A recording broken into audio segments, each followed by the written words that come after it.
तो आज का हमारा टॉपिक है रिफ्लेक्शन ऑफ लाइट। तो पहला हम फिनोमिना पढ़ेंगे लाइट का, जो कि रिफ्लेक्शन है। तो रिफ्लेक्शन ये होता है जब कोई लाइट किसी स्मूथ सरफेस पे आके टकराती है, तो उसी मीडियम में, जिस मीडियम से आई रही होती है, उसी मीडियम में वापस लौट जाती है। तो इसी फिनोमिना को कहते हैं रिफ्लेक्शन। अब रिफ्लेक्शन के दो लॉज होते हैं। पहला लॉ ये है कि जो एंगल ऑफ इंसिडेंट होता है, जो कि बनता है नॉर्मल और इंसिडेंट रे के बीच में, और एक होता है एंगल ऑफ रिफ्लेक्शन, जो बनता है रिफ्लेक्टेड रे और नॉर्मल के बीच में। दोनों आपस में इक्वल होते हैं। दूसरा लॉ ये है कि इंसिडेंट रे, रिफ्लेक्टेड रे और नॉर्मल तीनों एक ही प्लेन के अंदर लाई करते हैं। अब आता है स्फेरिकल मिरर। तो स्फेरिकल मिरर मिरर मतलब एक ऐसा हमारे पास टूल जिससे हम रिफ्लेक्शन की फिनोमिना को स्टडी करते हैं। तो स्फेरिकल मिरर के अंदर दो तरह के मिरर हैं, एक कॉनकेव मिरर और एक कॉन्वेक्स मिरर।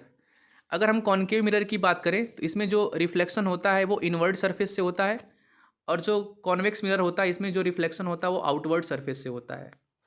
अब इसमें कुछ टर्मिनोलॉजी है, जैसे कि अगर मिरर का जो मिड पॉइंट है उसको हम बोलते हैं पोल, और कॉनकेव मिरर हो चाहे कॉन्वेक्स मिरर हो, इसको हम जिस स्फेरिकल मिरर से काट करके बनाते हैं, तो उस स्फेरिकल मिरर का सेंटर, इसका सेंटर ऑफ कर्वेचर होता है।